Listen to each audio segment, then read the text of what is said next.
The year is 1815. London, veiled in winter mist, breathes softly beneath the faint glow of oil lamps. In the parlors of its Georgian houses, gentlemen discuss empire, merchants count their ledgers, and steam engines slowly begin their march into history. But beyond the clamor of trade and power, something quieter is born. A mind unlike any other. She will not inherit a throne, nor command an army, yet her thoughts will one day reach further than both. Her name is Ada Lovelace, and tonight we ask, what if she had lived long enough to build the first computer herself?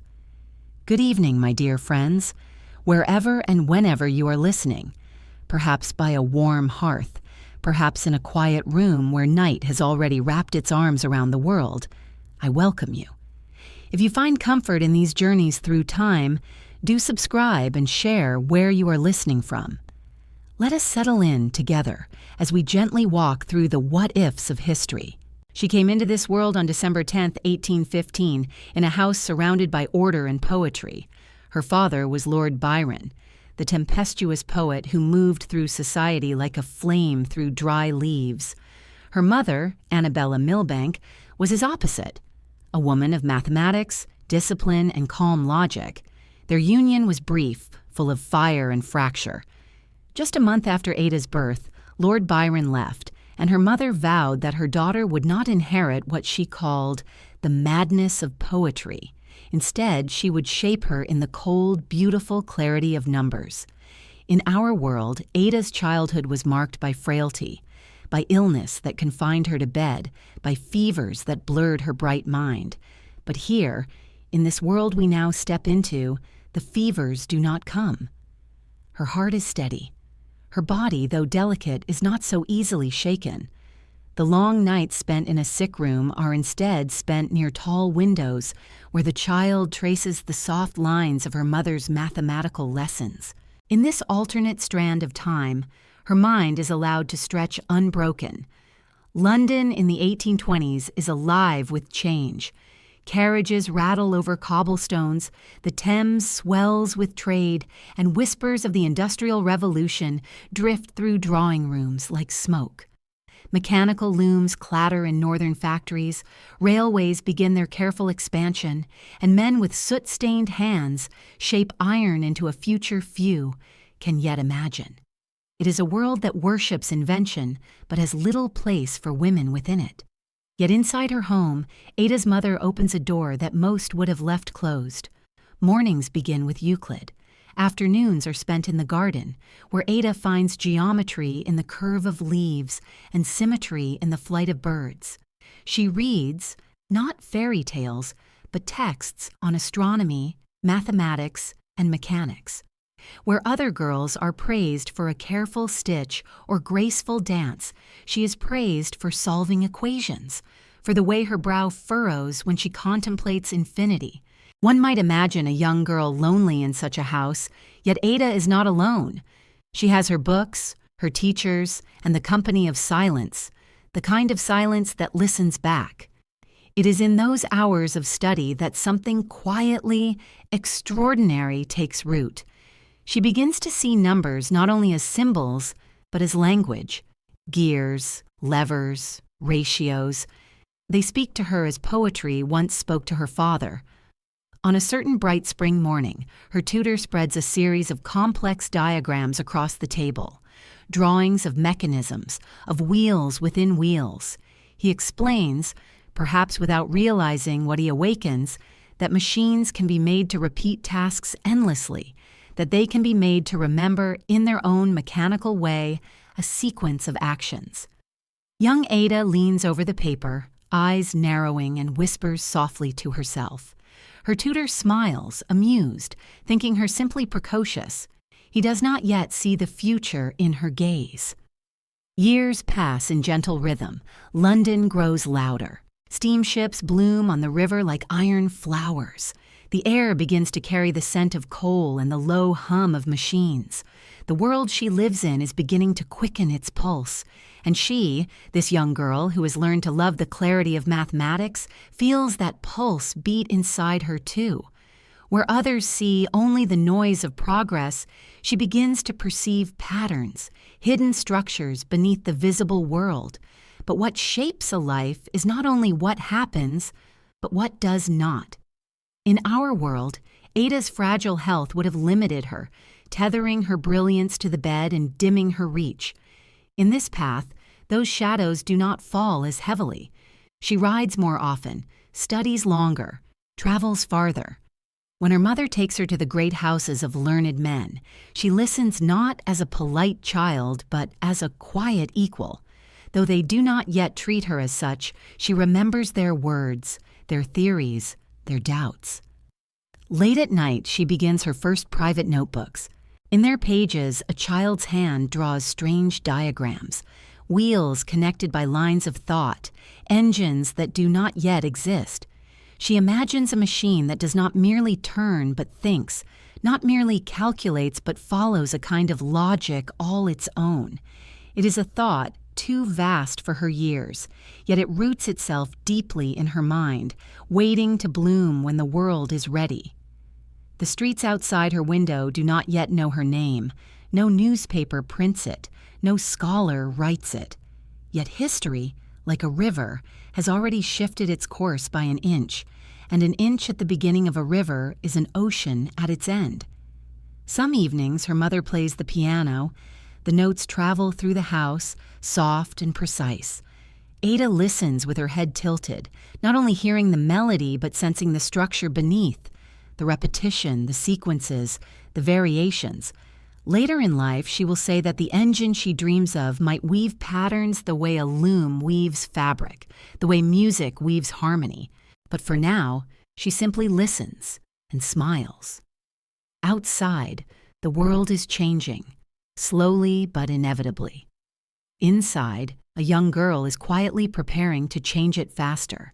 And somewhere in that soft London light, history begins to turn its unseen gears. The year is 1825, and London is no longer a city of soft whispers. The rhythm of its streets has quickened. Carriages rattle against uneven stones, factory whistles punctuate the morning fog, and a faint tang of coal lingers in the air. The Industrial Revolution is gathering its full strength, and even in drawing rooms where the sound of invention is considered vulgar, its presence can no longer be ignored. It is in this world, shifting like a tide, that Ada grows from child to young woman, her mind expanding like a carefully tuned instrument. Her mother, still watchful, remains determined that Ada should be shaped by reason and not by poetry. Tutors come and go, each astonished by the intensity of their pupil. Unlike so many girls of her station, she does not tire easily of her lessons. She listens to mathematics as if it were a language she was born knowing. She absorbs the logic of Euclid as effortlessly as others memorize poems. The men who teach her begin reluctantly to speak of her not as a novelty, but as a mind. In this altered world, her health continues to hold steady. There are no long bedridden winters, no endless weeks of fever robbing her of study. Instead, she travels with her mother through the countryside and into cities where learning thrives. At Oxford, though she cannot enroll, she's allowed to sit quietly at the back of lecture halls, her bonnet tipped low, a silent listener to discourses on mechanics, astronomy, and the mathematics of machines. In Cambridge, she walks among buildings that hum with the restlessness of scholars, and though they do not yet see her as a peer, she watches them closely, taking everything in. Her notebooks, filled with tiny, precise handwriting, begin to resemble those of a young scientist rather than a young lady. This early freedom, slight though it is, allows her to meet minds she might never have encountered otherwise. In one particular visit to a small gathering of mathematicians, a discussion breaks out over the question of whether a machine might ever replicate the work of human calculation. One man scoffs at the notion, another toys with the idea for amusement, and a third argues that it is a practical impossibility. Through it all, Ada remains silent. But when the conversation ends and her mother prepares to leave, she asks a question so unexpected that the men turn back toward her. "Why?" she asks softly. "Shouldn't a machine follow a pattern as faithfully as the human mind?" They do not have an answer. Her mother hears this question and feels a chill. She has spent so many years trying to shape her daughter away from the wildness of her father, from the untethered, dangerous beauty of ideas that do not conform. Yet now, she begins to see that mathematics has not tamed Ada. It has armed her. Numbers are not walls to keep her contained, but doors to something far larger. And this realization, quiet as it is, will ripple through the years to come. In the evenings, when lectures are done and carriages carry them back through the darkening countryside, Ada continues to imagine. She watches the mechanical movements of mill wheels by the riverside and sketches them by candlelight when they return home. She walks through the gardens and notices how each petal unfurls, according to an invisible order. She hears the clock tick in the hallway and senses a rhythm waiting to be written into something greater. She does not yet call it programming. No one does. But she begins to dream in instructions, sequences, commands that could be given to an engine that exists only in her mind. It is also during these years that she discovers another kind of language, one that hides beneath mathematics, music. Her lessons at the pianoforte become less about performance and more about observation. She studies the repetition of notes, the way a single melody can be transformed by variation. It occurs to her that if a loom can weave threads to create patterns, and if a musician can weave sound to create harmony, perhaps a machine could weave symbols to create something entirely new. She does not yet speak these thoughts aloud. They live in the quiet spaces between lessons, tucked into the margins of her notebooks. By 1830, she is no longer a child hidden in the background of lecture halls. She has become a presence, quiet but unmistakable. At gatherings of mathematicians, she is invited to listen more closely, to observe diagrams of complex engines and mechanical calculating devices being proposed across Europe. Her mind holds each detail as if it were a verse in a long poem. The world around her is filled with inventors, visionaries, industrialists, each imagining a future where machines make life easier, faster, richer. But only a few begin to imagine what she is already seeing, machines that think. Society does not yet have the language to describe her. She is still spoken of as a gifted young woman, eccentric perhaps, unusual but harmless. No one suspects yet that history is quietly leaning in her direction. But in the stillness of early morning, when fog rolls low over London and the city is not yet awake, Ada is already walking a path no woman has walked before. And then comes the season of introductions. It is a simple custom. Young women of good families are brought into society to dance, to speak, to be seen. But Ada moves through this ritual like a visitor from another world. While others talk of gowns and partners, she watches the chandeliers and the way light refracts through cut glass. She listens to music and counts the measures. When suitors approach, she answers politely, but her mind is elsewhere, on diagrams of mechanical cogs and theoretical engines that live only on paper. It is not romance that captures her imagination. It is the shape of possibility itself. As the 1830s unfold, she begins to meet more figures of the scientific world, not as equals, not yet, but as someone they remember. A young woman with questions too sharp to dismiss. She is at this moment standing on the threshold of a new chapter. The world, with its factories and engines and ambitions, is opening. She is ready to step through. The gears of invention are beginning to turn more loudly, and soon their sound will draw her to the one man whose dreams of machines will mirror her own. And together, they will shift the axis of what is possible. The year is 1833, and London has grown restless. the city hums with a new kind of energy, the kind that seeps into the bones of industry and ambition. Steam engines hiss in workshops, iron rails are being laid across the country, and in the great houses of learning there is a fever of invention. It is in this world of noise and promise that Ada Lovelace steps into a night that will shape her destiny.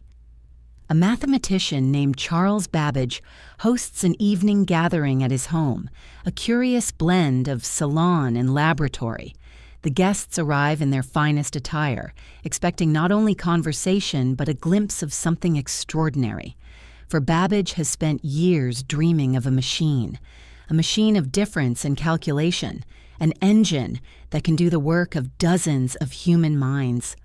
In our timeline, Ada attends such a gathering as a fascinated young woman.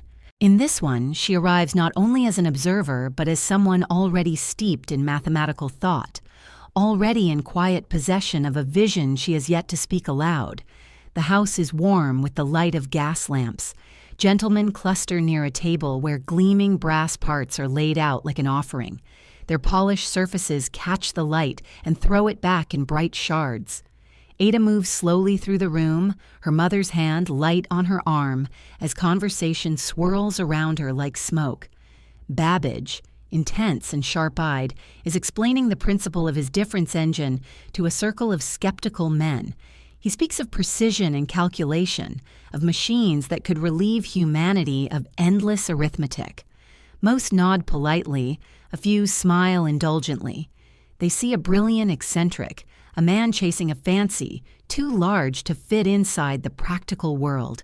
Then, for the first time, Babbage notices her, a young woman standing slightly apart watching not the guests but the machine itself.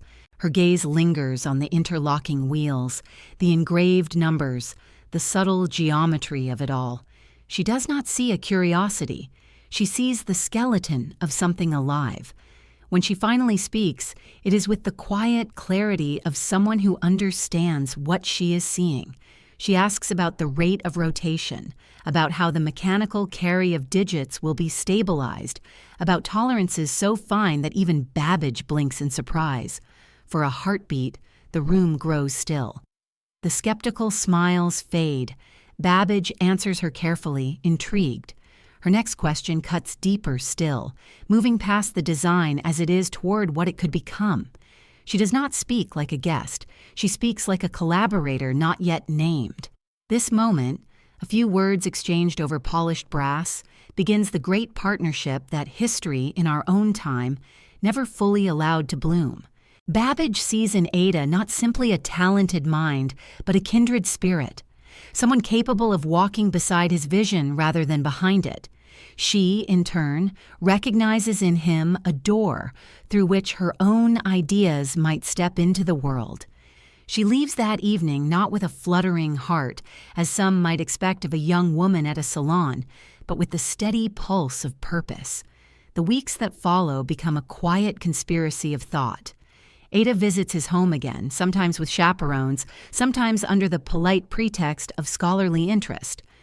In the small, cluttered workshop behind the house, Babbage shows her drawings and calculations few others have ever seen. He speaks of engines that could not only subtract and add but execute sequences of commands, step by step. And when he speaks, she does not simply nod. She answers. She sees further than his diagrams, into a future where the machine is not limited by arithmetic, but is guided by instruction. London, outside their conversations, is still caught in its usual rhythm of invention and resistance. Wealthy patrons fund railways and textile mills, not abstract machines that promise only to calculate. Yet Ada begins to imagine how this machine might touch every industry, how it might become not merely a device but an extension of thought itself. She understands intuitively that the power of such an engine lies not only in its gears, but in the language that commands it. In long letters, carefully phrased to avoid scandal, she writes to Babbage about sequences, symbols, and what she calls patterns of operation. He, surprised and delighted, answers with equations and sketches. Their correspondence becomes a hidden current beneath the surface of polite society. She attends concerts and dinner parties as her position requires, but her mind is elsewhere. In a workshop filled with the scent of oil and metal, where brass gears turn under lamplight. Their bond is not romantic, though it is intimate in the way that only shared vision can be. It is a meeting of minds in an age that does not yet have a name for such a partnership. Ada, barely out of girlhood, finds herself standing not at the periphery of scientific discovery, but at its very center. By the end of that year, she begins to keep a second set of notebooks, separate from the ones that hold her mathematical exercises. These are filled with early sketches of what might one day be called algorithms, though she does not yet use that word. She writes of instructions layered upon instructions, of engines that can follow commands like a musician following a score. She sees clearly that Babbage's dream, though magnificent, is incomplete. It lacks a language, and she will be the one to give it one.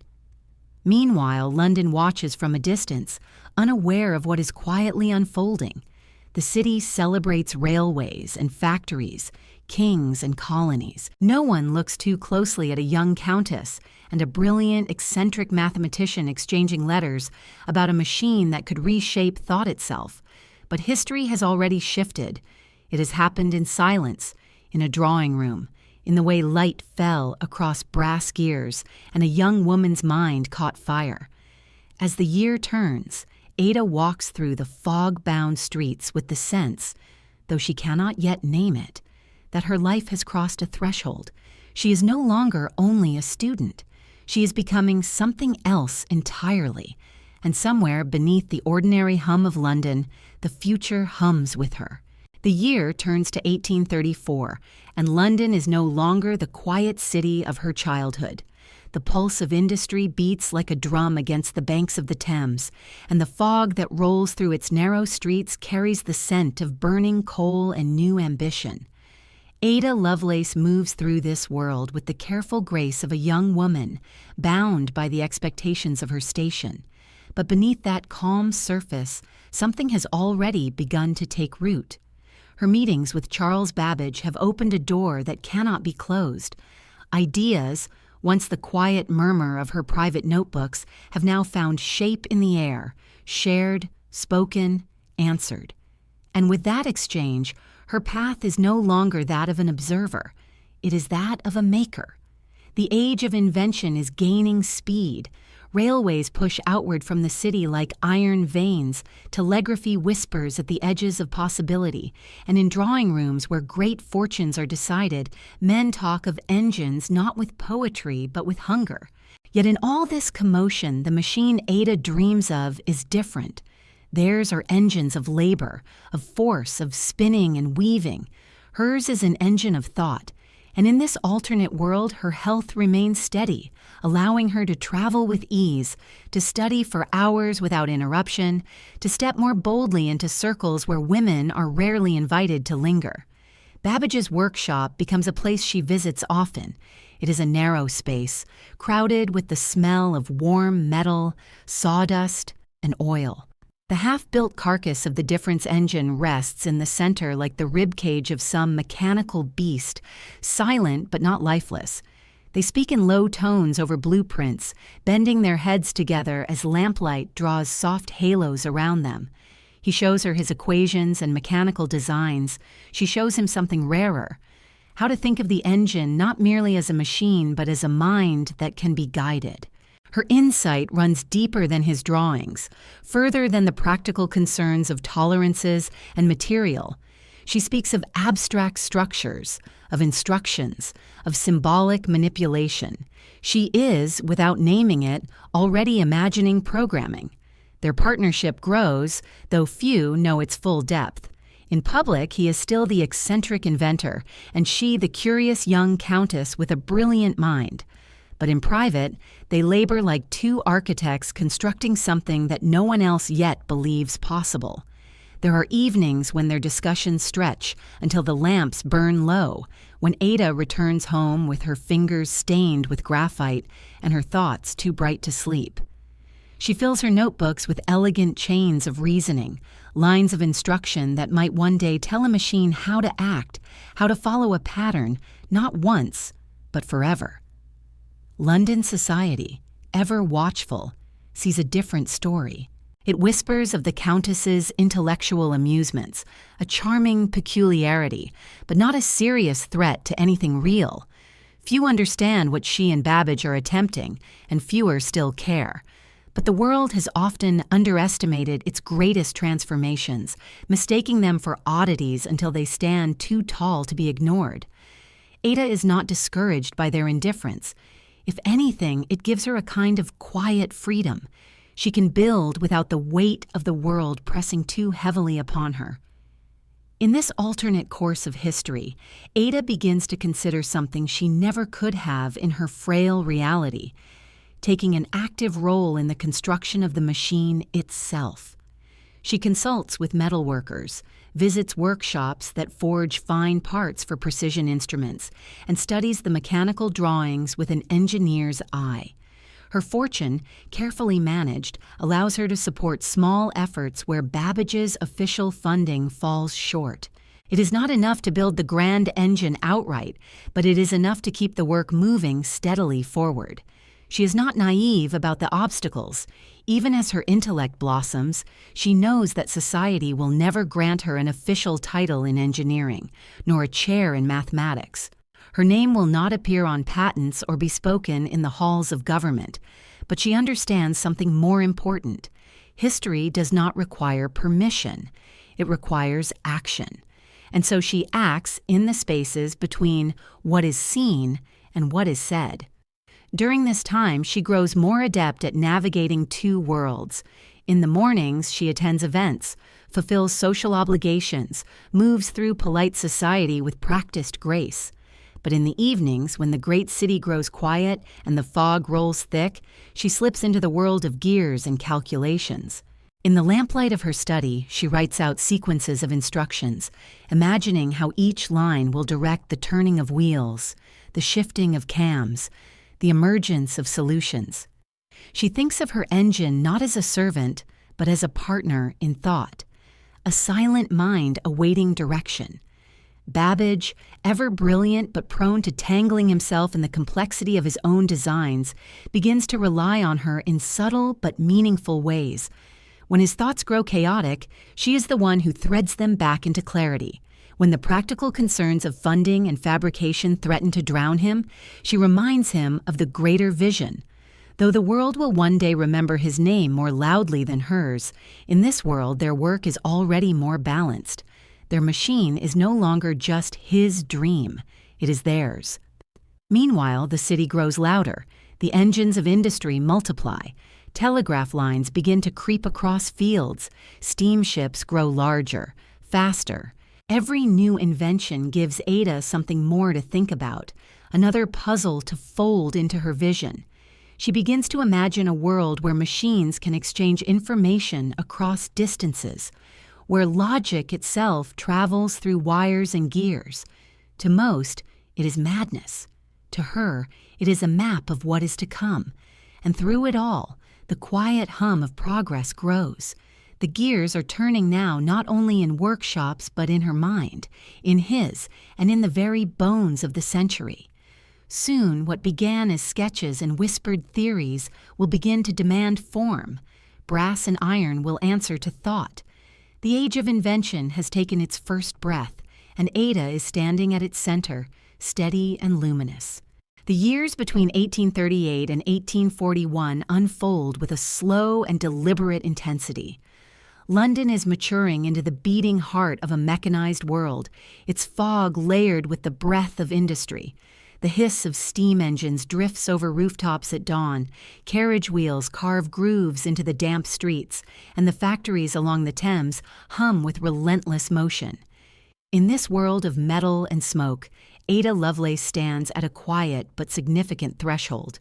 Her evenings spent in Babbage's workshop have transformed her from an eager intellect into something more dangerous to the established order, a visionary with a plan. She is now a married woman, Lady Ada King, Countess of Lovelace, her title commanding respect in rooms where her ideas still must be whispered with care. But this marriage, unlike so many that confine women of her station, does not dim her pursuits. It offers her the financial stability and social standing to act more boldly than before. While the world sees a countess, her study becomes a chamber of quiet revolution. A long oak desk, scattered with inkwells, slide rules, and pages of neat calculations, is where the next step toward the birth of a computer begins. The partnership between Ada and Charles Babbage deepens during these years. He, still consumed by the mechanical intricacies of his engines, often loses himself in the labyrinth of gears and tolerances. She, however, is thinking in layers he does not yet fully perceive. Where he sees the physical machine, she sees a system of thought. She begins to write out instructions with the care of a composer crafting a symphony. Each symbol is a note, each sequence a measure, each algorithm a passage that the engine might one day follow like a musician reading from a score. Late at night, after the house has fallen into silence and the city has wrapped itself in fog, she works by lamplight. The rhythmic scratching of her pen against paper becomes a sound she associates with clarity. Her fingers trace lines of logic, loops, repetitions, conditional steps. She imagines a machine that can not only calculate numbers, but process instructions to perform different tasks, one after the other, as if thinking. In this alternate world, her ideas are not scattered in notebooks that remain unread until long after her death. She shares them, directly, insistently, with Babbage and a small circle of engineers willing to listen. Society, as always, resists. Scientific institutions remain the domain of men, suspicious of radical ideas and more suspicious still of a woman who utters them with calm certainty. When she presents early drafts of what might be called a mechanical language, some scoff. They understand arithmetic. They do not yet understand abstraction. But Ada is patient. She knows that the power of an idea is not measured in its immediate acceptance, but in its ability to outlast those who dismiss it. The industrialists of Britain, sensing the growing importance of calculation in railway construction, shipping, and manufacturing, begin to listen more carefully. Her husband, aware of her brilliance, quietly supports her endeavors, allowing portions of their fortune to be directed toward the creation of specialized components, finely cut gears, more precise cams, stronger iron. For the first time, her contributions to Babbage's work are not just intellectual, they are material. Her influence begins to shape the very structure of the analytical engine. In their letters, Ada and Babbage discuss not only mechanics, but philosophy. She writes of the engine as an instrument of thought, something that could express relationships beyond numbers. She compares it to a loom weaving algebraic patterns. He listens, sometimes impatient, sometimes in awe. There are moments when even Babbage, whose genius is unquestioned, is startled by the sharpness of her vision. She's beginning to outpace him in the realm of theory. Meanwhile, London continues to evolve. Telegraphy is spreading.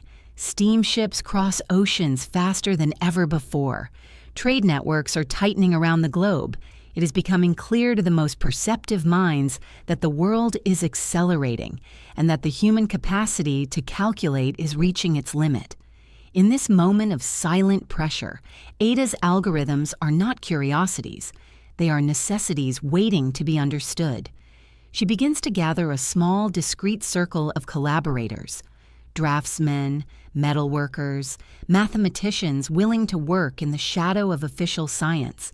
They meet in her study and occasionally in Babbage's workshop, sharing sketches and whispered ideas over the soft ticking of mechanical clocks.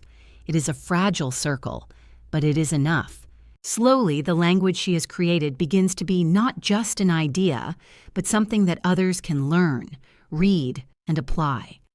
Her life, of course, is not without its burdens. Society expects her to play the role of hostess, wife, mother. But unlike so many women who are forced to abandon their brilliance at the doorstep of marriage, Ada carves out a space between these expectations. She hosts salons where the subjects are mathematics and mechanics, inviting not only aristocrats but scientists and inventors. These gatherings are polite enough to be acceptable, but beneath their civility runs a current of radical thought. By 1841, Ada has written a complete structured program for a mechanical engine that does not yet fully exist. It is a set of instructions to compute Bernoulli numbers, intricate and precise. This time, however, the writing is not a theoretical exercise meant to impress or be archived. It is a working document, meant to be followed, meant to give the machine its first taste of language. In her own words, it is a poem of logic, though she knows others will one day call it something more technical, something less lyrical. Outside, the century marches toward its midpoint with the steady, determined pace of steel and steam. Inside a quiet room in London, a woman is teaching a machine to think. The year 1842 drifts in, beneath a gray English sky, damp and persistent.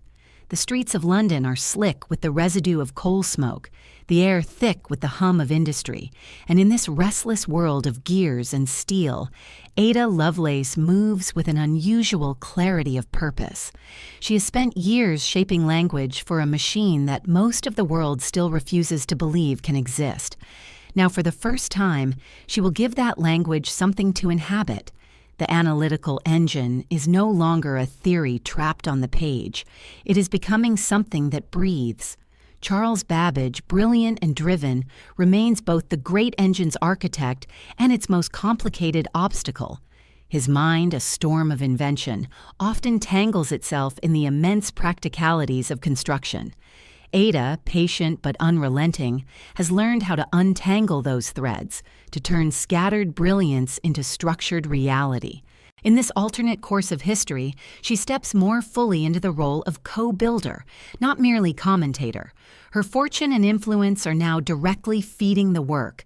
The careful cutting of gears, the delicate crafting of axles, the forging of parts that will one day form the body of the first programmable machine.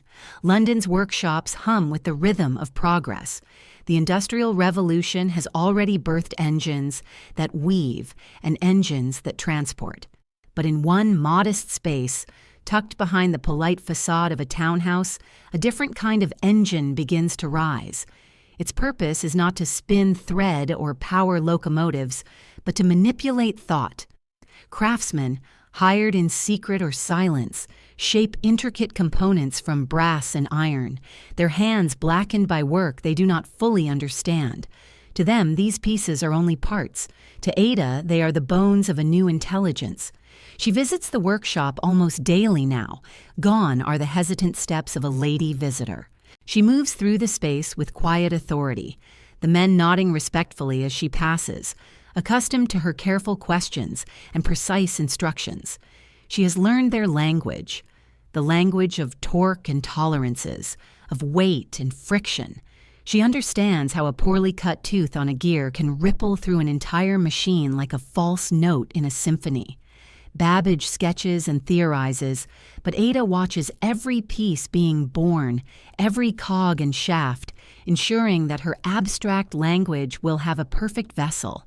In the evenings, when the city grows silent except for the distant churning of factory chimneys, she returns to her study. Sheets of calculations spill across the desk like a tide.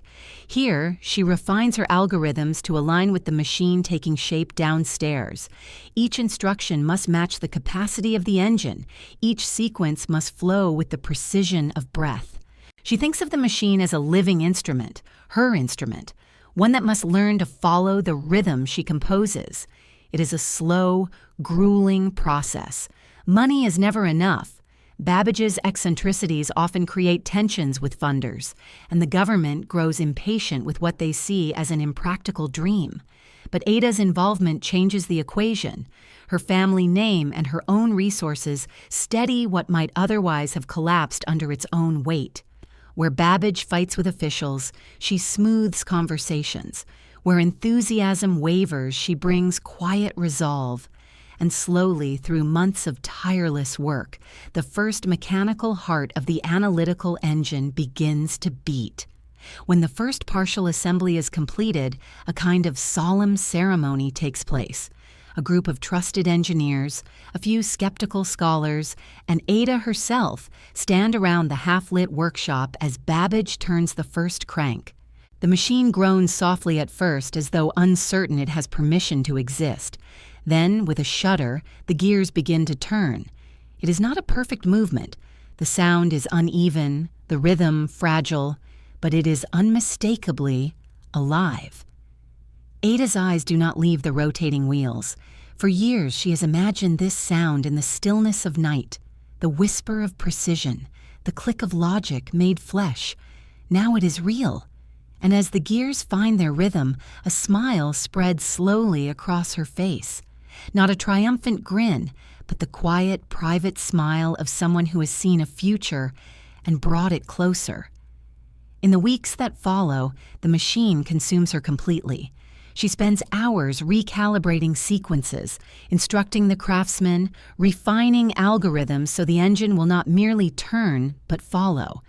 Each day brings a new lesson: the way gears expand under heat, the delicate balance between friction and momentum, the language of movement that must align with the language of calculation. At night, she writes her observations in the same measured hand that once filled notebooks with dreams. Now, the dreams are steel. News of the construction begins to seep quietly through London's intellectual circles. Some dismiss it as another of Babbage's eccentric projects. Others are intrigued by the whispers that a woman, a countess no less, has taken an active role in its creation. There is gossip, of course. Some call it scandalous, others absurd, but a few listen more carefully, sensing that something extraordinary may be happening behind those townhouse doors. For Ada, the noise of society is distant, almost irrelevant. She no longer thinks of her work in terms of reputation. The machine does not care for titles. It listens only to logic. She writes code as if composing a hymn to the future. She moves between worlds with ease now. The world of society, which smiles politely but understands little, and the world of invention, where smoke and iron and intellect meet in silence. In late 1846, on a gray morning, the prototype completes its first full calculation sequence without interruption. The gears align, the cams turn with flawless precision, and the machine answers its instruction like a musician completing a phrase.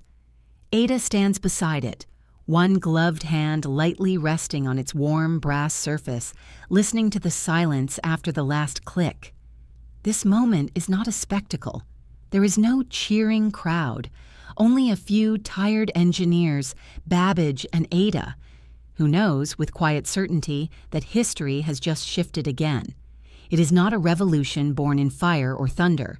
It is a revolution born in the whispering spin of a wheel. The years that follow, 1847 to 1850, unfold like a slow and deliberate storm. Ada Lovelace has achieved what most considered impossible. The analytical engine now exists in the world not as a dusty collection of papers or a glittering idea trapped in Babbage's mind, but as a physical, breathing mechanism. Yet even as the brass wheels spin and the calculations unfold, the outside world struggles to understand what it is witnessing. London, for all its appetite for invention, still thinks of machines as tools of muscle, not of mind.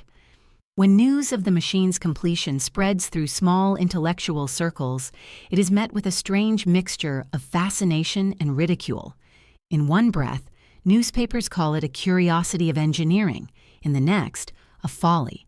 They praise Babbage as a man of eccentric brilliance, but dismiss the engine as a mechanical diversion that will never find use beyond a gentleman's amusement. Ada's involvement, though whispered about, is rarely given full weight. When it is mentioned at all, it is cloaked in patronizing tones, as though her role were ornamental rather than foundational. But she knows what she has built. She knows that what now turns in that workshop is not simply a machine, but a language made solid. Despite the murmurs, there are those who recognize the engine's potential. Mathematicians who visit the workshop stand transfixed as the gears work through sequences faster and more precisely than any human hand could manage. Telegraph operators speculate about applying its calculations to signal systems. Railway engineers imagine timetables drawn up in moments rather than weeks, but their visions remain narrow, grounded in the uses of the present. Only Ada seems to grasp that the engine is not a single invention, but the beginning of a new kind of world. The cost of such vision is loneliness. In private letters, she writes of walking through crowded salons, feeling as if she moves through a different time altogether. The conversation around her is of dances, alliances, shipping fortunes. No one speaks of logic loops or symbolic instruction. She moves with practiced grace through these rooms, smiling when expected, nodding when polite. But when she returns home, the weight of the silence presses down. It is not the silence of absence. Her family surrounds her, society still claims her. But the silence of being the only one who can see the horizon clearly. Babbage, for all his genius, remains tethered to the practical frustrations of his machine. Funding is never steady. Skeptics grow louder. He quarrels with officials, loses patience with backers, and retreats into his stubborn brilliance. Ada, more tempered, learns to navigate these storms. She negotiates quietly with industrial patrons, drawing on her name, her dignity, and the strength of her intellect. Her presence in these discussions is startling to some. A woman who speaks of mathematics and gears without flinching. Yet she persists, because she knows that without her the engine would remain little more than Babbage's solitary obsession.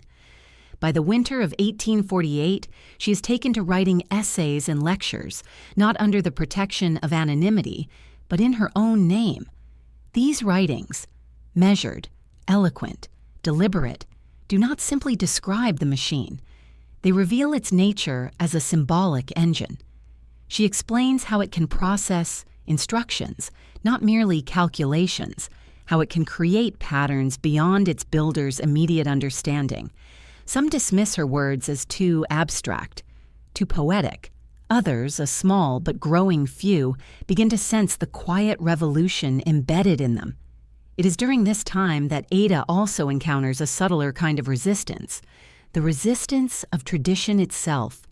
Scientific societies, dominated by men who pride themselves on rationality, are unsettled by her clarity.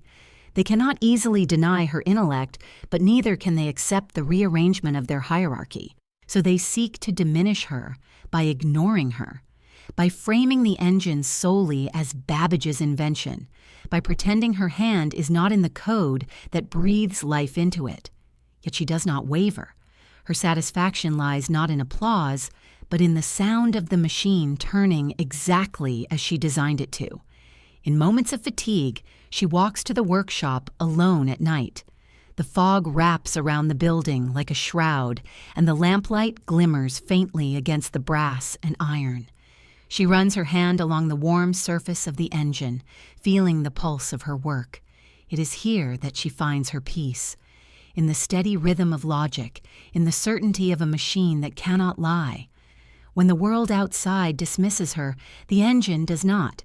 It obeys, it remembers, and still the whispers grow. Some say the machine is a marvel with no purpose. Others claim it is a dangerous indulgence, something unnatural. There are even those who mutter that the mind of a woman has no place in the heart of invention. But Ada listens to none of it. She continues to refine her algorithms, expanding their complexity, teaching the machine to move from calculation towards something more intricate. Sequences that respond to conditions, patterns that echo decisions.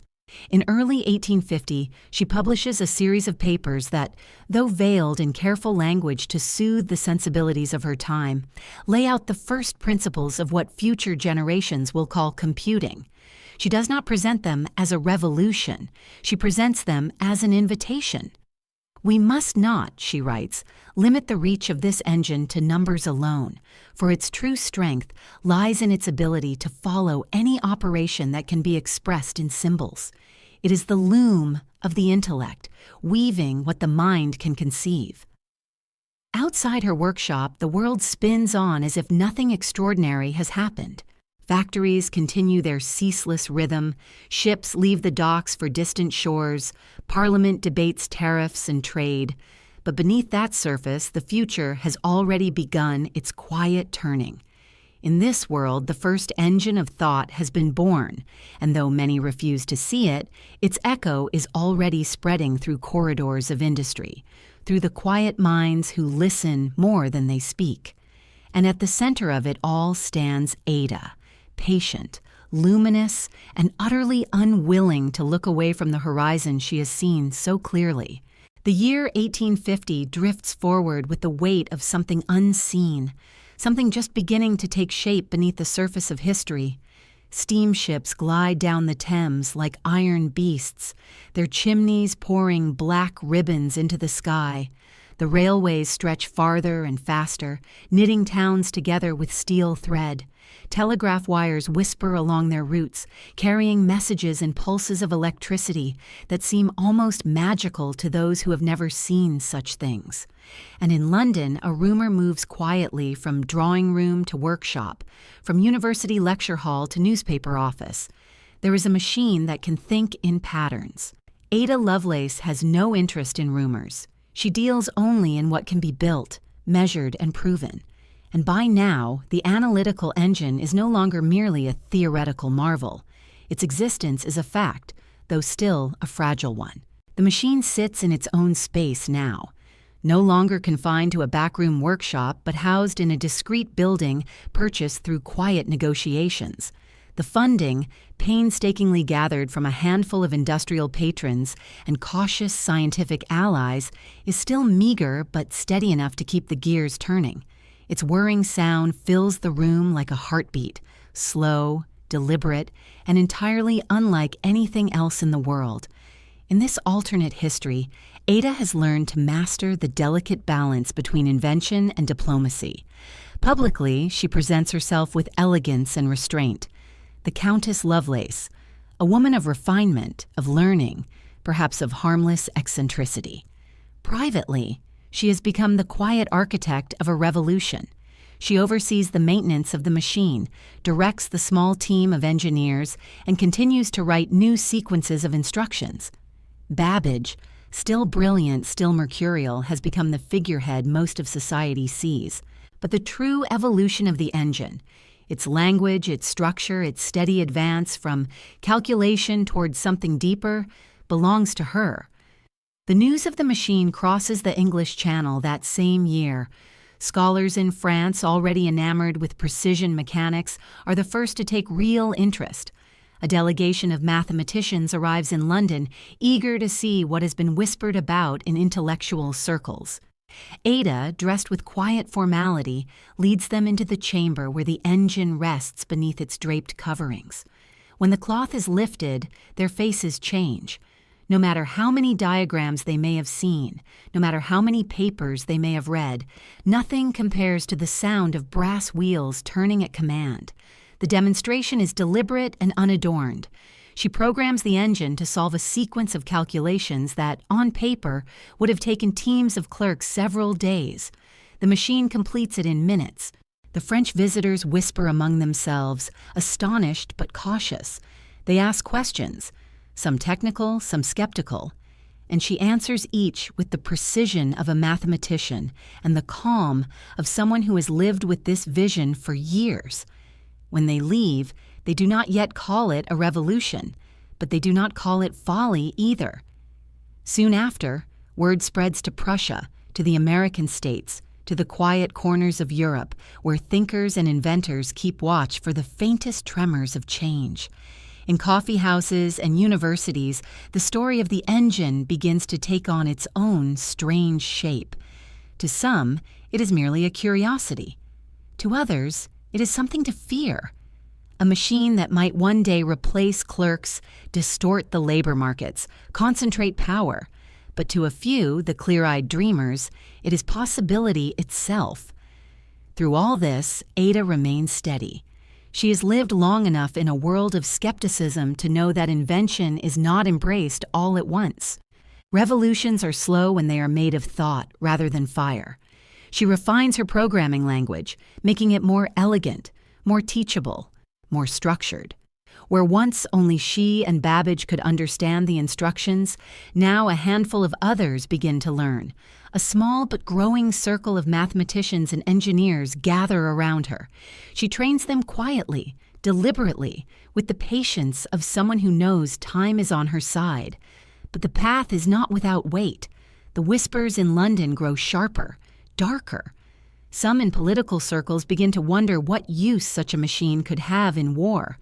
Others imagine it calculating trade routes, predicting markets, perhaps holding power too concentrated in too few hands. The newspapers write cautious columns about the engine in London, their words oscillating between awe and suspicion. And though Ada reads these pieces without flinching, she understands what they mean. Once an invention steps into the world, it belongs to everyone, including those who would use it for purposes she never intended. There are nights when this thought keeps her awake. She sits alone at her desk, fingers pressed lightly against her temples, listening to the distant hum of the city. The machine downstairs waits in its silence. She knows she cannot control what the future will do with her work, but she can shape the path it begins on. She chooses to keep the engine's full capabilities closely guarded, sharing its language only with those she trusts to respect it. To others, it remains a marvel, partially veiled, a glimpse, not a gift. By 1853, her public appearances have grown more deliberate. She gives lectures carefully worded to select audiences. She does not offer grand proclamations about the future. She speaks instead of precision, of structure, of the beauty of patterns. She allows them to draw their own conclusions. In private, she writes essays far bolder than anything she dares speak aloud. Essays about how such engines might one day hold entire libraries of knowledge, how they might calculate not only numbers, but also logic, how the patterns of human thought itself could be encoded and transformed. These writings will not be widely read in her lifetime, but in this alternate history, they are preserved, shared quietly between those who are listening. The machine's influence spreads slowly, like a current beneath the surface of a calm river. Factories experiment with its calculations. Shipyards send clerks to learn its methods. Universities whisper of a new kind of discipline, one not yet named but already forming. And Ada, still in the prime of her mind, stands in the eye of this quiet storm, her hands on the reins of a future that has begun to move toward her, whether the world is ready or not. And through it all, she remains what she has always been, calm, methodical, unswayed by praise and undaunted by doubt. The machine does not care who doubts it. It only listens to its instructions. And she, the first to speak its language, continues to teach it how to sing. The years that follow from 1853 to 1858 are years of quiet expansion, a period when the ripple of Ada Lovelace's work spreads far beyond the narrow walls where it first began. The analytical engine has become something more than a private experiment. It is now a presence, a faint but steady pulse beneath the great mechanical age. It does not roar like a locomotive or tower like a factory chimney. It does not impress the crowds with spectacle. Instead, it changes things from beneath, almost imperceptibly at first, like a steady tide reshaping the coast. Ada spends much of this time refining not the machine itself, but its language. She has always understood that brass and iron, no matter how finely forged, are only vessels. It is the language that gives the engine its mind. Her notebooks grow thick with elegant sequences, loops, conditionals, operations that weave logic into a kind of silent speech. And what was once known only to her and Charles Babbage begins, carefully, to be shared. She trains young mathematicians, not many, only those she trusts to grasp both the delicacy and gravity of what they are learning. They gather in her study on cool evenings, the scent of burning oil lamps filling the room as she guides their hands over the notation. For the first time in history, a small group of people learn to instruct a machine in the language of structured thought. The city outside her walls is still noisy with the visible inventions of the age, the rails, the ships, the telegraphs, but whispers begin to drift through its intellectual circles about something subtler, more difficult to grasp. The Lovelace language, as some have started to call it in hushed tones, is not a machine itself, but a way of commanding machines. Some think it fanciful, others too abstract to ever find practical use. Yet factories begin to adopt fragments of her methods. Textile mills learn to optimize their production schedules using sequences derived from her calculations. Shipping firms apply her routines to predict tides and shorten routes. It is not yet universal, not yet transformative, but its reach grows with a patient, quiet force. By now, Ada is no longer merely a gifted woman whispering ideas from the sidelines. She is a figure, carefully understated but undeniably central, in the growing web of engineers and mathematicians who sense a shifting world. She publishes treatises that are passed hand to hand like rare and precious objects. These writings are not fiery manifestos, but measured essays, deliberate and precise, laying out the principles of symbolic operation in ways that future generations will recognize as the foundations of programming theory.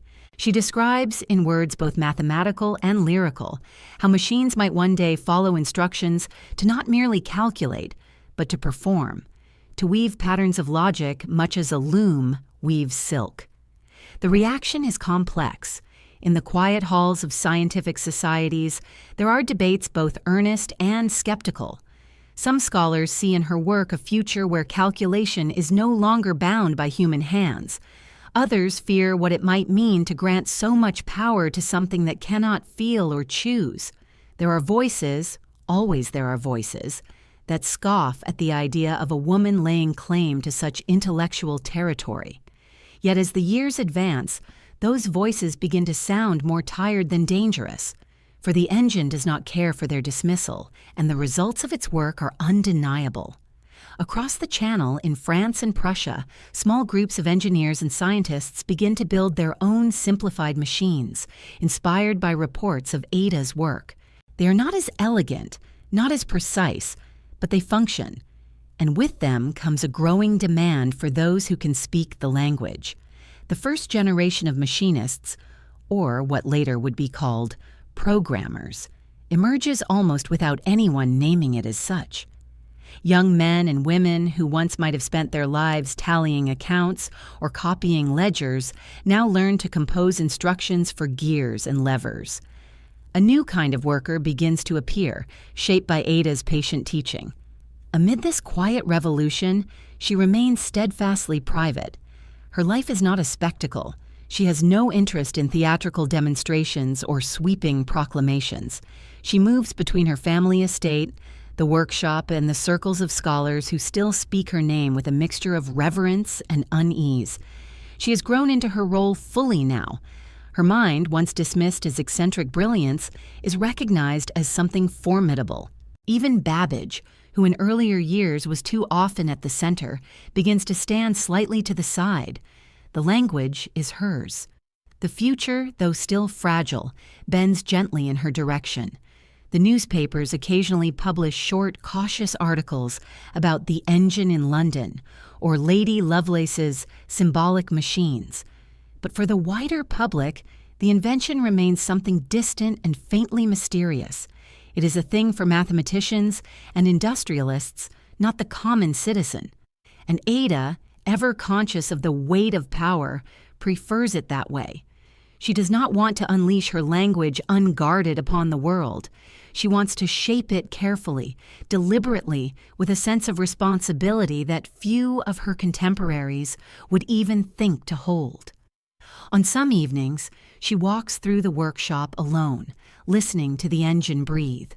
It is not alive, not truly, but it responds to her in a way no human ever has.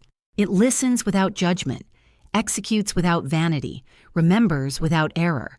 She thinks often of her father, a man who sought immortality through poetry.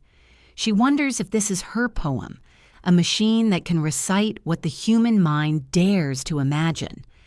By 1858, her language is no longer confined to her notebooks. It has crossed borders and found eager students. It is being adapted, reshaped, expanded. She knows this is inevitable. Ideas, once born, belong to no one entirely. Yet she also knows that she was the first to give this idea its true shape. And in the quiet hours before dawn, she allows herself to feel something she rarely does: pride, not in her name, but in the clarity of what she has built. The world is not yet ready to name this age. It still believes itself to be living in the age of steam, but beneath the steam, beneath the iron, beneath the noise of factories and ships, a second revolution is already breathing, softer, slower, but destined to outlast them all. And at its center, wrapped in silence and lamplight, is Ada Lovelace, the woman who taught a machine to think. The years between 1858 and 1863 pass like a slow, inexorable tide. Ada Lovelace moves now through a world that is beginning to bend, almost imperceptibly, toward the idea she birthed. London remains loud with the clang of metal and the hiss of steam. Its trains still carry coal. Its factories still throb with the rhythm of human labor. Yet beneath these familiar sounds, there is another pulse, quieter but steady. The sound of logic being whispered into machines. It is not yet the future that will be, but it is unmistakably the beginning of one. Her analytical engine stands no longer as an isolated marvel, but as the first of a growing family of thought machines. Its language has spread far beyond the walls of her study.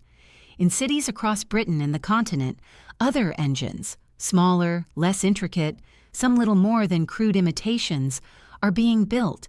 Each one speaks her language imperfectly but earnestly, like children learning their first words. And with each machine comes a new wave of craftsmen, machinists, and mathematicians, a quiet profession forming without a name, bound not by guilds or old trades, but by the shared ability to instruct thought made mechanical. In this period, Ada spends more time observing than building. Her body, though still stronger than in the life history would have given her, has begun to remind her of its frailty. Age is not yet heavy upon her, but it presses at the edges, a soft reminder that even the clearest mind is bound by time. She moves slower, but her intellect sharpens still. She turns her attention from invention to guidance, shaping not the gears, but the people who will one day turn them. Her small circle of students has grown into something larger. Where once she tutored a handful in her lamplit study, she now oversees organized sessions, quiet and discreet, in a rented hall not far from the banks of the Thames. There is no banner above the door, no public declaration. Yet those who attend know that what happens there is unlike anything else in the world. She teaches them to think in sequences, to imagine not what the machine is, but what it could become under the right instructions. Some are young, restless, impatient. Others are older, seasoned in the mathematics of the age, but uncertain of what this new discipline might demand. All of them, however, leave changed. Industry has begun to take notice in earnest. The great shipping companies, once reliant on guesswork and long delays, now quietly employ engines to optimize their routes. Textile mills in Manchester adopt calculation routines that allow them to plan production with a precision their competitors can only envy. Rail companies begin to schedule their timetables using calculated sequences, shaving minutes and hours off journeys that once stretched unpredictably. No one yet calls this a revolution, but the shape of it is already pressing against the fabric of daily life. Not all who notice do so with goodwill. The first murmurs of unease ripple through labor halls and editorial pages. There are whispers that the machines will one day do the work of men more efficiently, that they may strip clerks of their livelihood, that power will flow into the hands of those who control the engines and their languages. Governments begin to send their representatives, politely at first, then more firmly, to learn what they can about the machines and the woman behind them. Ada receives these visits with the patience of someone who has always known power attracts both light and shadow. She answers their questions carefully, but never fully. She gives them glimpses, never the whole design. Through these years, she remains a paradox to her contemporaries, a woman of society and of science, a countess and an inventor, a teacher and a gatekeeper of something that no one else fully grasps. Her lectures are attended by some of the brightest minds of her generation, but also by politicians and industrial magnates who listen less to understand and more to measure. She can see the hunger in their eyes, not for knowledge, but for control. And so she crafts her words as carefully as she once crafted code. One cold winter evening, she returns to the workshop that started it all. The engine, though aging, is still alive, still capable of answering her commands with the same crisp obedience. She lays her hand upon its brass frame and closes her eyes. Around her, the city is moving forward, each wheel and piston turning in its steady march toward an uncertain horizon.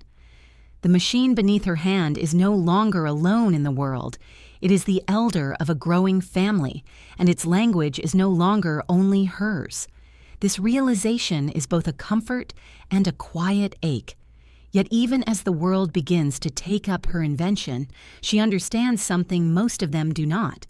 The machine may follow instructions, but it does not guide itself. The true power will always lie in the hand that writes the language. And in that, she sees both the promise and the danger of what she has made. A machine that can calculate, can build bridges and timetables. But a machine that can follow logic might one day calculate far more troubling things: wars, economies, power. In the spring of 1863, she walks by the Thames, wrapped in her shawl against the damp chill. She watches the ships pass beneath the iron bridges, their holds heavy with the weight of empire. In the distance, she hears the rhythmic chug of engines, and beneath it all, she hears something only she can hear, the quiet echo of the future approaching, steady as a breath. Ada Lovelace has spent decades teaching a machine to think. Now she must begin teaching the world to think about what it means. The years between 1863 and 1867 settle upon London like a gray silk shawl, soft yet heavy with change. The city has matured into an empire of movement. Locomotives scream through the countryside. Telegraph lines bind nations closer than ever before. Steamships carry not just goods, but information. And beneath the surface of this restless century, the quiet logic of Ada Lovelace's language has taken root. What was once a whisper among mathematicians has become a current flowing beneath the visible engines of progress. By now, Ada's name is no longer spoken only in private circles.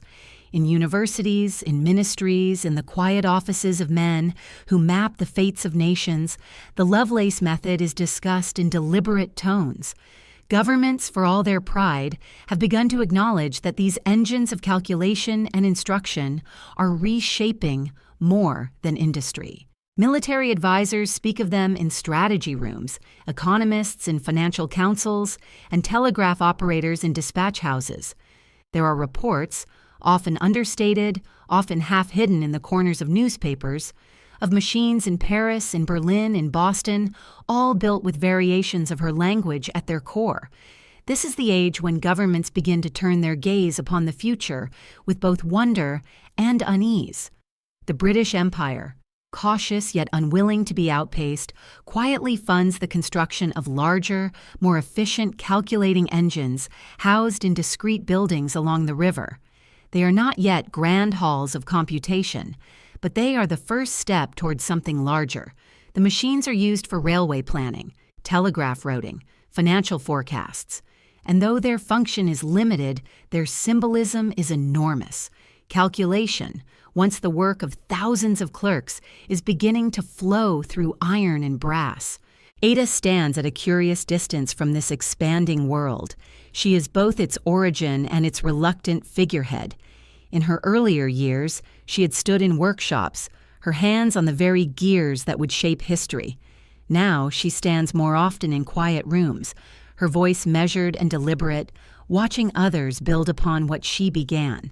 She knows that her influence is no longer only in what she can create herself, but in what she can shape in others. Her lectures have grown quieter, more philosophical.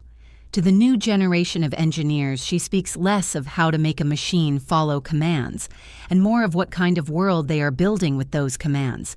She asks them to imagine not just numbers, but consequences. She describes a future where nations rely not on clerks and human reckoning, but on silent engines capable of calculating strategies faster than any council of men. Some of her students are moved by this warning, hearing the tremor beneath her calm words. Others smile politely and continue their work, imagining profit, efficiency, or power. In Westminster, the tone around the engine has changed. It is no longer treated as an eccentric marvel, but as a tool of statecraft. Reports are commissioned on its potential uses in trade and defense. One memorandum describes the machine as a national advantage in calculation, while another, more cautious, speaks of the risks of placing the work of thought into metal hands. No decision is final, but the world is shifting into an age where her invention is no longer merely a curiosity of science, but a lever of power. Ada walks through this transformation with a strange blend of pride and apprehension. She had always known that the language she gave the world could not remain in her keeping alone. Ideas, once loosed, belong to no one. But as she watches politicians and generals weigh her creation in terms of gain and dominance, she feels a chill beneath her ribs. The machine was born from her love of precision and her belief in the beauty of structured thought. In the hands of others, it is becoming something else. It is during this time that she begins writing her private journals with renewed intensity. These are not mathematical treatises or technical diagrams. They are reflections, deeply personal, sometimes almost confessional. She writes of the moral weight of invention, of how machines carry not only the logic of their makers, but their intentions. A language, she writes in the winter of 1865, is never neutral. Even when spoken by metal, it echoes the heart of the one who writes it.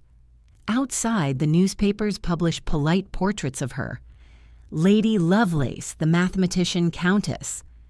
Though most of these pieces flatten her into a symbol rather than a mind, she's become a figure of both admiration and unease, her name entwined with something too large for anyone to fully understand. In public appearances, she moves with quiet grace, answering questions carefully, never allowing too much of the storm beneath to slip through her measured tone. Yet in the solitude of her study, when the house is still and the gas lamps cast their quiet glow, she allows herself to feel the enormity of what has begun. The machine downstairs hums faintly when it runs, an old, faithful sound.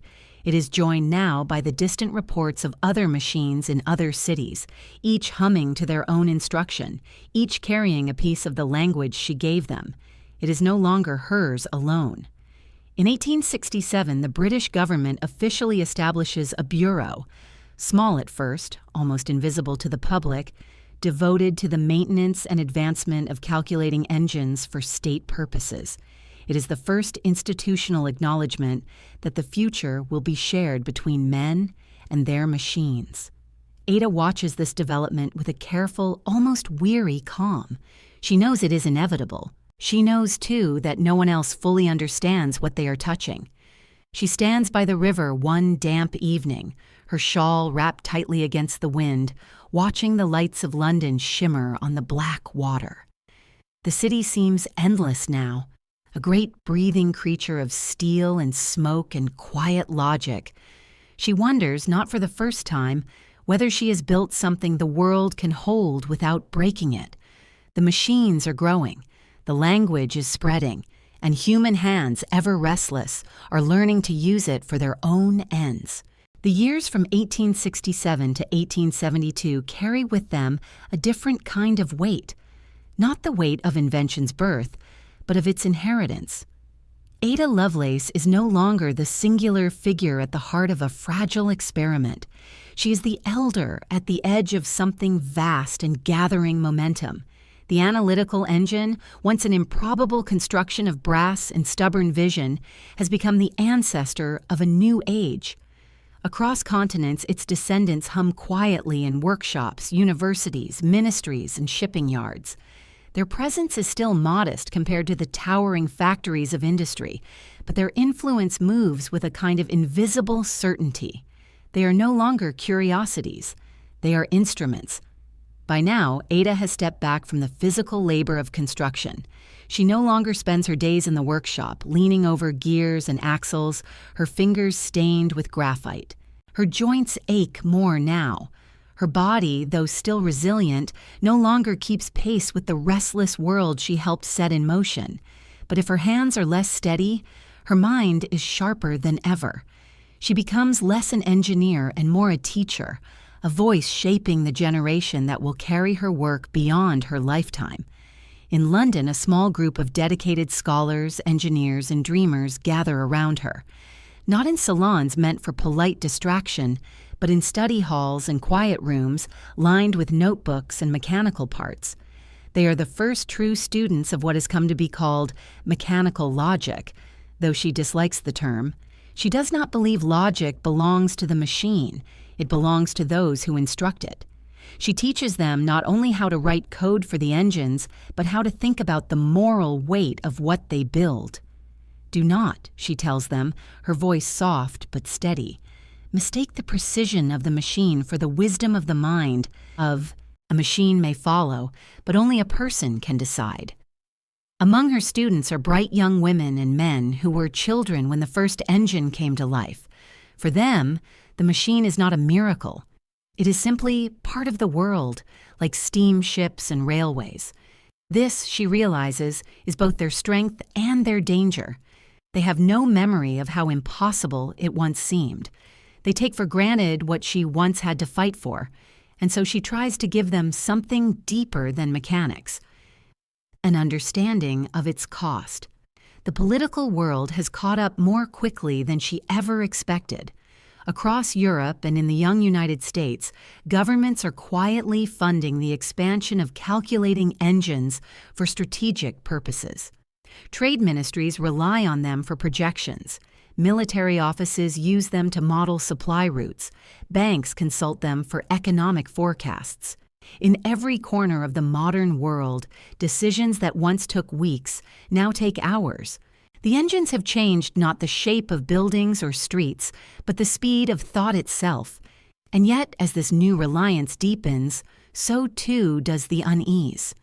Newspapers publish editorials warning of a world too dependent on brass and calculation.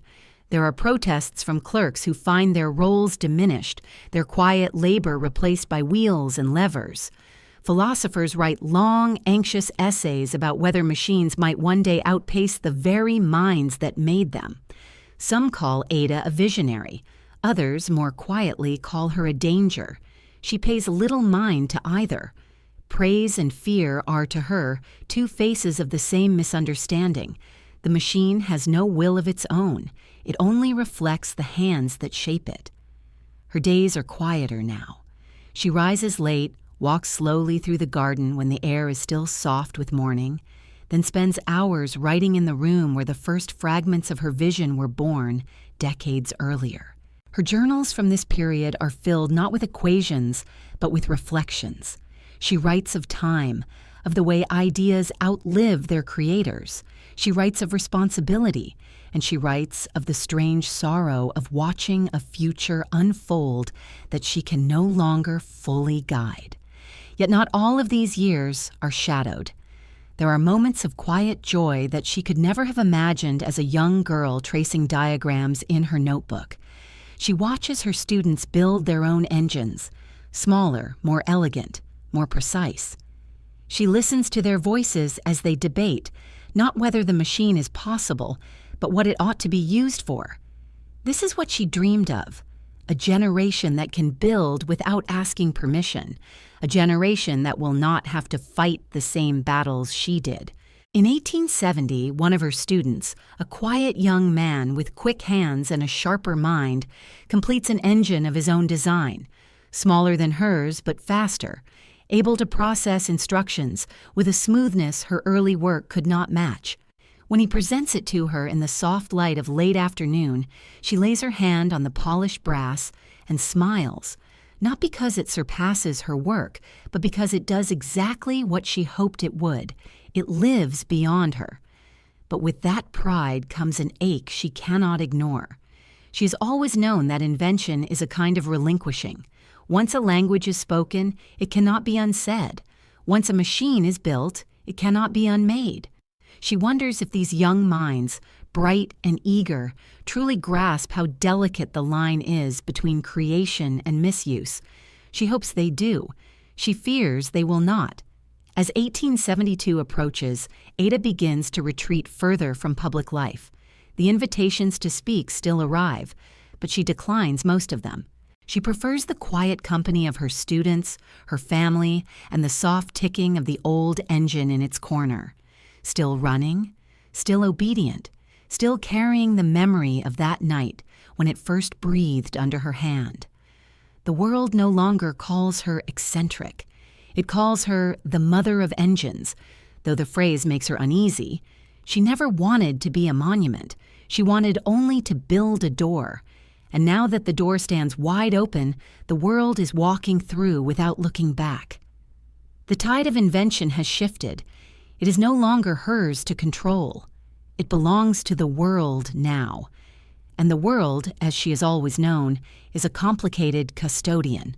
The decade wanes and the year 1872 passes, giving way to a period that will later be spoken of as both wondrous and uncertain. Between 1872 and 1880, the world begins to feel the slow, measured tremors of something larger than iron and coal. The industrial age, that grand chorus of steam and steel, is still in full voice. Factories thunder, trains carve paths through the heart of continents, empires expand under the weight of their engines. But beneath it, another song has begun to rise, quieter but persistent. It is the song of machines that do not merely move, they think, or at least they follow thought. And in the quiet heart of this changing world stands Ada Lovelace, older now, her steps slower, but her mind burning with the clarity of someone who has spent a lifetime standing just a little ahead of her own time. She spends more and more of her days in the old house where the first engine was born.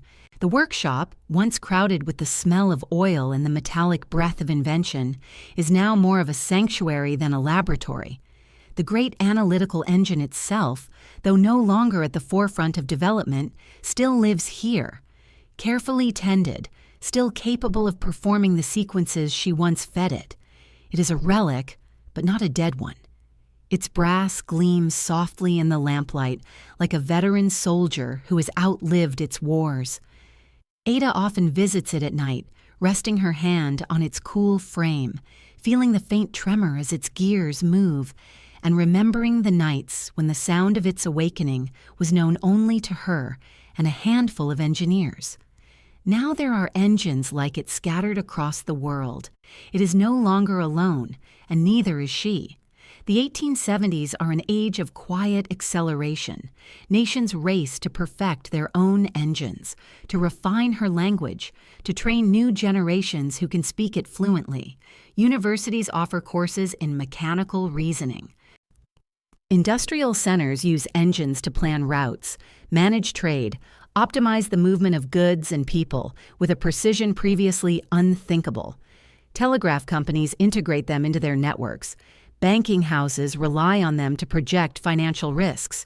For most ordinary people, the machines remain distant, something whispered about in newspapers, admired at world exhibitions, feared by those whose livelihoods rest on repetitive calculation. But in the corridors of power, they have already become indispensable. And with that dependence comes change, not loud, not dramatic, but profound. Decisions are made faster, consequences ripple wider.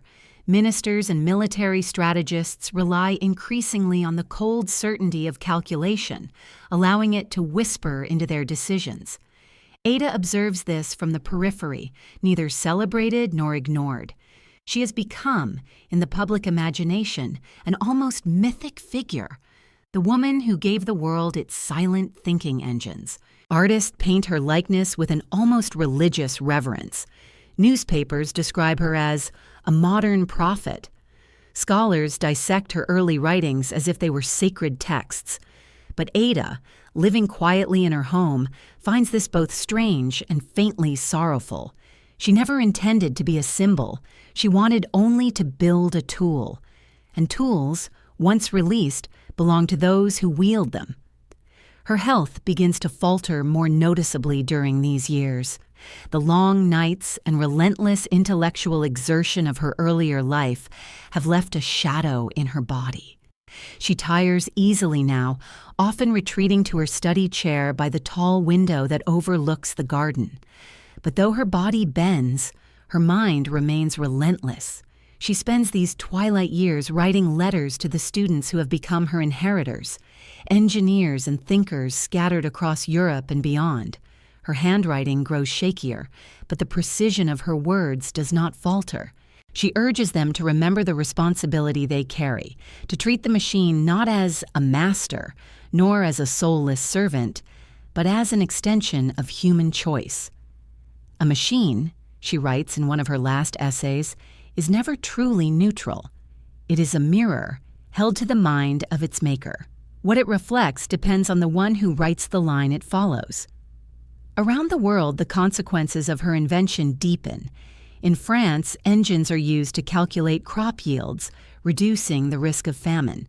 In Prussia, they are applied to military logistics, making armies move with a new, unnerving precision. In the United States, shipping networks stretch outward like veins, coordinated by engines that chart weather and tides. The great powers do not yet fully grasp the scale of what they are wielding. They think of these machines as tools to make their work more efficient, their empires more solid. They do not yet see how they are also binding themselves to a system that will one day move faster than any parliament, faster than any human debate. Ada watches all of this with the detached clarity of someone who has seen too much of how the world works to expect it to listen perfectly. She feels pride, yes, but also a quiet ache. This is what she built for, and yet it is also not. She dreamed of engines as partners in thought, companions to human curiosity, not instruments of war and control. But she is wise enough to know that inventions do not belong to their inventors once they step into the world. One autumn evening in 1878, she asks her students, now middle-aged scholars themselves, to gather at her home. The analytical engine stands in the corner of the room, its brass gleaming in the firelight. They sit in a circle, their faces illuminated by the flicker of lamps. Ada speaks slowly, her voice thin with age, but unwavering in its strength. She tells them what she has never spoken aloud in public, that every engine, no matter how complex, is bound to the will of those who write its language. Never, she tells them, mistake the machine for the mind. It can illuminate, but it cannot feel. It can decide a path, but it cannot carry the burden of the choice. Outside, the night presses against the windows. Inside, the small gathering of minds who carry her legacy listen to her words as if they are hearing something older than invention itself. They know, as she does, that the world is changing too quickly to fully control. But they also know that they are among the first to understand its shape. In the final years of her life, Ada begins to fade from public view altogether. The world still speaks her name, but she no longer answers its noise. She spends her days in quiet reflection, surrounded by her books, her papers, and the soft, loyal hum of the first engine. Sometimes, as she drifts towards sleep, she listens to its turning wheels and wonders if this is what the future sounds like. Steady, constant, unfeeling, waiting to be spoken to. The world outside is still the world of steam, iron, and empire, but something deeper has taken root. A century that began with looms and pistons is closing with the birth of a different kind of power, one that does not shout but listens. And at the heart of this quiet transformation, history will remember one woman sitting by the light of a flickering lamp, whispering instructions to the machine that would one day shape the modern age. The winter of 1880 arrives softly over London, muffling the restless city beneath a pale veil of mist. The Thames moves slowly, the ships glide without urgency, and in the quiet house on the edge of the city, Ada Lovelace feels the nearness of her own ending, as one might sense the closing of a well-written chapter. She is no longer the young woman who traced elegant diagrams in the lamplight of her mother's parlor, nor the fevered visionary standing beside a newly awakened machine. She is an old woman now, not diminished, but transformed, as if time itself has folded carefully around her. The world outside has already begun to change into something that no longer needs her hand to guide it. And she knows this. She has known it for some time. Her health has grown fragile in recent months. The walks she once took through her garden have shortened to brief steps near the window. The fingers that once wrote with effortless precision now tremble slightly over the page. Yet her mind is unclouded, luminous in its final clarity. She spends her mornings in silence, reading through the journals she kept over the decades, volumes filled with equations, musings, letters, and fears. She touches each page with care, as if reacquainting herself with the woman she once was. In these final weeks, Ada writes one last letter, not to the public, not to governments or societies, but to the students and friends who became the custodians of her legacy. Her handwriting is less firm than it once was, but the words are deliberate, measured, almost like the code she once wrote for her engine. She reminds them that power is never held solely in the machine, but in the hand and heart that direct it. She urges them to carry the language she created with humility. Remember, she writes, a machine does not bear the weight of your choices. It only carries them forward. Whatever you build in its name, let it reflect not your hunger, but your care. This letter will be preserved, read, and quoted for generations to come. But tonight, as she folds it with care and places it into the wooden box where she has kept her most private writings, it is simply a message from a woman who has spent her life speaking to the future. Around her, the world moves on, mostly unaware that its quiet architect is nearing her final days. Engines hum in distant buildings, their gears turning at the command of clerks and engineers she will never meet. Her language has traveled farther than she ever imagined it could, beyond the walls of Britain, into universities in France and Prussia, across the Atlantic to the young American states where industries are blooming like iron flowers. She has lived long enough to see her invention outgrow its birthplace. There is a certain stillness that comes with this kind of witnessing, a stillness that is not sadness, but a kind of serene estrangement. She has loved this world, shaped it, challenged it, and been both celebrated and dismissed by it. And now, as she watches it move forward without her, she feels neither regret nor triumph, only a deep, quiet understanding. History, like the machine she built, does not belong to any one person. It moves forward as it must. In the evenings, her students visit her in small groups. They sit around her, respectful and hushed, aware of the gravity of these last conversations. She speaks softly, without the fire of her younger years, but with a clarity that holds them still. She does not lecture. She reflects.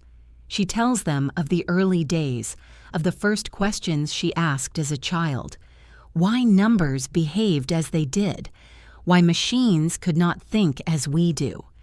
She speaks of Babbage, of the nights when they turned theoretical diagrams into living metal. She remembers the first time the engine obeyed a sequence perfectly, and the strange, quiet joy of that moment. Her voice trembles only when she speaks of the responsibility that has always accompanied her invention. The world, she says, is quick to take power. It is slower to remember its cost. Do not let the cost be forgotten. On the final night of that winter, a cold rain falls, tapping gently against the tall windows. Ada sits by the fire, wrapped in a heavy shawl, her breathing soft but even. The analytical engine stands nearby, its brass catching the last light of the flames. It has been silent for days, resting like a loyal animal that understands its master's stillness. She reaches out a thin hand and lays it against the cool metal. For a moment she closes her eyes, and the years peel away. The first blueprints, the lamplight over paper, the sound of the first wheel turning, the breath she held as history shifted beneath her fingertips. When she finally speaks, her voice is barely more than a whisper. We were right to begin. It is not a declaration, not a plea, merely a truth. She passes quietly soon after, in the still hours before dawn. There is no spectacle, no clamor of the world rushing to her bedside. The city does not stop its trains. The engines do not cease their turning. Her departure is gentle, almost imperceptible. But something in the current of history shifts, as though a door has closed softly behind her. Her funeral is a modest one. Those who come are not kings or ministers, though they speak her name in their halls. Those who stand by her grave are the ones who truly understood her work, the students, the engineers, the thinkers who will carry her language forward. They do not cry loudly. They stand in silence, knowing they are not mourning an ending, but acknowledging a beginning that has already outlived its maker. In the months and years that follow, Ada Lovelace's name grows into a legend. The machines she helped bring into the world continue their quiet work, growing faster, more intricate, more essential. Her writings, once fragile pages in her study, are copied and circulated, becoming the foundation of a field no one yet dares to name fully. Long after she is gone, the world will continue to speak to the engines she gave it, and they will answer. For all her brilliance, Ada never claimed to control the future. She only shaped its doorway, and when she stepped through it, she left it open. The world she imagined did not arrive with thunder or banners. It arrived, as she always knew it would, with the soft sound of gears turning in the dark, and with the quiet certainty that once a machine learns to follow thought, the world can never return to what it was. The years after 1880 unfold like the soft, slow exhale after a great turning point. The world does not awaken to Ada Lovelace's passing with ceremony or sudden awareness. It simply continues as it always has, carrying her quiet revolution forward in ways both visible and invisible. Steam still rises from the railways, telegraph wires still hum between cities, ships still press across the sea. But beneath those old sounds, a subtler rhythm now beats. Brass engines whisper in counting houses, in military offices, in the quiet rooms of scholars. Her language, once a secret written by hand under the warm halo of an oil lamp, has become a shared tongue. No monuments are raised in the first years. Her name moves through society like an undercurrent, carried not by speeches or statues, but by the minds of those who studied at her side, who learned the discipline of speaking to a machine as though to a trusted companion. They continue her work not with noise, but with the same patience she taught them. They build smaller engines, more efficient engines, engines whose wheels turn with barely a sound. These machines, spread across nations, begin to shape the modern world with an invisible hand. It is in these years that the first philosophical debates about the soul of a machine emerge in earnest. Writers and thinkers ask whether engines that follow instructions might one day imitate not just human thought, but its subtler shades, intuition, creativity, judgment. These are not technical debates, but quiet, searching questions, written in journals and whispered in lecture halls. What, one scholar asks, happens when the language becomes more perfect than the people who write it? They are questions Ada herself once carried silently, and now they ripple outward without her. Governments continue to weave engines into their frameworks. Calculations that once required rooms full of clerks now take minutes. Timetables for railways stretch across continents with precision. Trade flows through routes optimized by machines. Financial forecasts shape the movement of entire economies. And quietly, the engines are being used in military planning, mapping supply lines with a precision that chills even those who commission the work. These machines do not make decisions, but they give shape to decisions in ways human minds alone could not. Her students, now elders in their own right, become the keepers of her legacy. Some of them establish institutes of mechanical reasoning, though they do not call them by that name. They teach not only the mathematics, but the restraint, the philosophical weight that Ada always believed must walk hand in hand with invention. They speak of her not as a saint or a legend, but as a woman who saw more clearly than her time allowed. In their lectures, her words live again, quiet but enduring. A machine may follow, but it does not choose. As the 19th century draws toward its final decades, the shape of society itself begins to shift under the influence of this quiet revolution. Clerical work changes. Fewer hands are needed for the endless columns of numbers that once consumed entire departments of commerce. Education begins to adapt, training minds not merely to calculate, but to instruct. Those who once saw machines as curiosities now build their lives around their utility. The world does not call it automation, not yet. It simply calls it progress. In the homes of her students, the analytical engine remains a kind of relic, a reminder of where it all began. One of them, an aging engineer, visits her original engine every year, still standing where it always has, still cared for. It is no longer used for grand calculations. It is a museum piece before museums have claimed it. Yet when the gears are turned, it still obeys the language she wrote. Each motion is a quiet echo of her hands, her mind, her presence. There is, in these years, something almost poetic about how the world remembers her. She is not celebrated with parades or marble statues.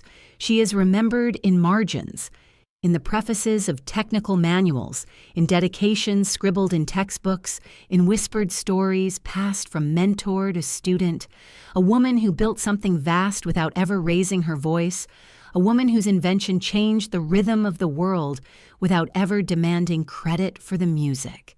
And perhaps this is what she would have wanted.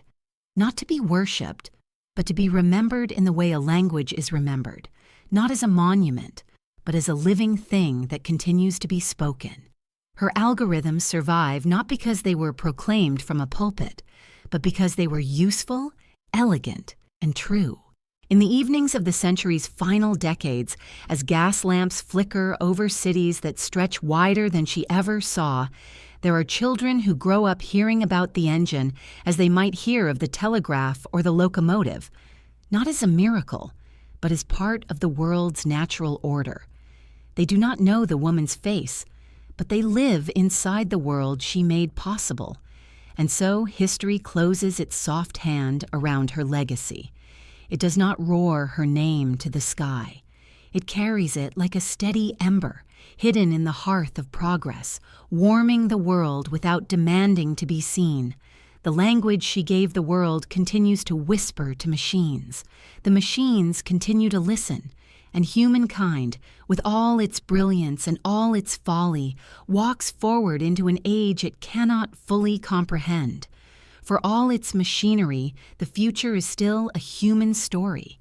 It will be shaped by greed and hope, by fear and daring, by tenderness and ambition, as it always has been. Her invention has not changed that. It has only given it new tools. And perhaps, if one listens closely enough, beneath the noise of the world, the faint sound of gears turning can still be heard, steady as a heartbeat, carrying the quiet wisdom of the woman who once whispered, "It begins."